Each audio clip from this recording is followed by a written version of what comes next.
মৌলানার সঙ্গে হিমন্তের ছবি প্রকাশকে ঘিরে বিতর্ক। সাফাই দিয়ে আত্মপক্ষ সমর্থনমূলক বড় মন্তব্য করলেন মুখ্যমন্ত্রী ডক্টর হিমন্ত বিশ্ব শর্মা।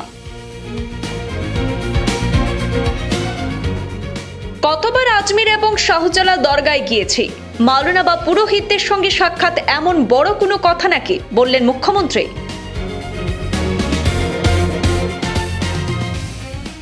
জানালেন ছবিগুলি কংগ্রেস আমলের এবং বিজেপিতে যোগদানের আগের সময়কার। পাশাপাশি নিজের অবস্থান স্পষ্ট করে গুরুত্বপূর্ণ মন্তব্য করলেন মুখ্যমন্ত্রী। বাংলাদেশের মৌলানার সঙ্গে মুখ্যমন্ত্রীর ছবি ফাঁস করেছিলেন গৌরব গগৈ। পাল্টা প্রতিক্রিয়ায় রীতিমতো আত্মপক্ষ সমর্থন সূচক মন্তব্য করেছেন রাজ্যের মুখ্যমন্ত্রী ডক্টর হিমন্ত বিশ্ব শর্মা। এইসব ছবি গোপন বিষয় নয়, আমি নিজেই পোস্ট করেছিলাম। এগুলি কংগ্রেসের আমলের। বিজেপিতে যোগদানের আগে কংগ্রেস সময়ে কত মোল্লা মাওলানাদের সঙ্গে সাক্ষাৎ হয়েছে, কতবার আজমির এবং শাহজালাল দরগায় গিয়েছি। মাওলানা বা পুরোহিতের সঙ্গে সাক্ষাৎ এমন বড় কোনো কথা নাকি, বললেন মুখ্যমন্ত্রী। এক প্রতিক্রিয়ায় মুখ্যমন্ত্রী পরোক্ষভাবে বুঝিয়ে দিলেন কংগ্রেসের আমলে তিনি মুসলিম ঘেঁষা ছিলেন। গৌরব গগৈ যেসব ছবি প্রকাশ করেছেন সেগুলি বিজেপিতে যোগদানের আগের সময়ের।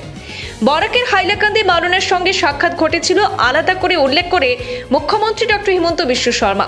যে মাওলানার সঙ্গে ছবি তুলে ধরা হয়েছে উনি তো তরুণ গগৈর ঘরে এসেছিলেন, বললেন মুখ্যমন্ত্রী। পুরোহিত মাওলানার সঙ্গে ছবি দেওয়া কি আলোচনার বিষয়?